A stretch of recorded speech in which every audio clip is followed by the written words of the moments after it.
All right, so we're diving into some fascinating stuff today, the concept of family and what it really means. Yeah, and we're going to be looking at it through the lens of a particular story this time. Exactly. A story from the African grasslands, no less, about a kangaroo named Kito.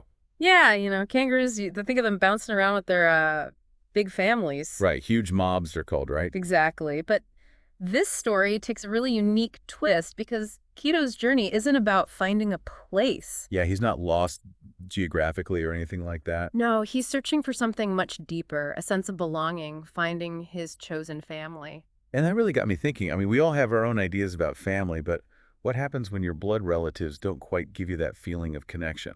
Yeah, that's where this story really hits home, Keto. He's got this big family, but still feels so lonely. He's longing for that deep connection, the kind where you feel supported and understood. And I think that's something a lot of people can relate to. Sometimes you can be surrounded by people, but still feel utterly alone. Like you're in a crowded room, but you're completely invisible. Exactly. And that's where Keto's journey really begins. He sets out, and his first meaningful encounter is with Nia the nightingale. A nightingale, very poetic. Right. And their connection, it's all about music, sharing songs and stories back and forth. Music being this universal language, something that speaks to the soul. And for Keto, it's like he's finally able to express those deep emotions that he couldn't quite share with his family. So it's through this shared passion that they start building a real sense of belonging. Now, after Nia Keto meets Tamu the turtle, and they're complete opposites personality-wise. Kangaroos and turtles.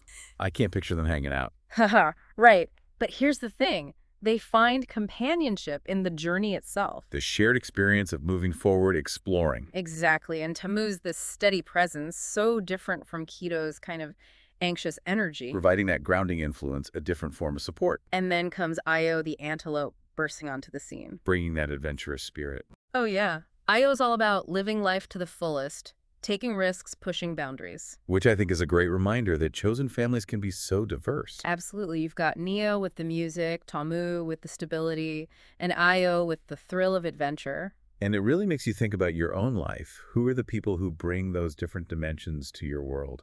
So as they journey together, their bond deepens. They share stories, they laugh, they help each other through tough times. Celebrating each other's successes. And then there's this pivotal moment by a lake where Keto finally realizes he's found a new family in these friends. He actually says it out loud. He does, and their responses are just so heartwarming. Naya says something like, "The bonds we choose can be even stronger than those we're born with." Wow, powerful stuff. And Tamu chimes in, talking about how their bond is built on friendship, trust, and love, which are like the cornerstones of any strong family, whether it's biological or chosen. Makes you realize those are the essential ingredients. And then Io, being Io, he just cuts to the heart of it, saying family is who you choose to share your life with. I love that definition. So simple, yet so profound. It really resonated with me. What about you? Does that definition speak to your experiences at all? Absolutely. It's not about being related by blood. It's about making that conscious choice to share your life with people who truly get you. The ups and the downs, the adventures, the quiet moments, all of it. And what's amazing is that their story starts to inspire others in the savannah. Other animals see how happy and strong Keto's chosen family is, and they start questioning their own relationships. Rethinking what family could mean for them. It's like this ripple effect of change just from one group of friends living authentically. And Kito's story ends on such a hopeful note. He continues his journey no longer weighed down by loneliness, but empowered by the love and support of his friends. It's a beautiful reminder that family isn't limited to the circumstances we're born into. We have the power to create our own families. Families built on shared values, mutual respect, Yeah. genuine love. Exactly, but I think Keto's story also invites us to go a bit deeper. While chosen families can be incredibly powerful, they're not without their challenges. Right. No relationship is perfect. Exactly.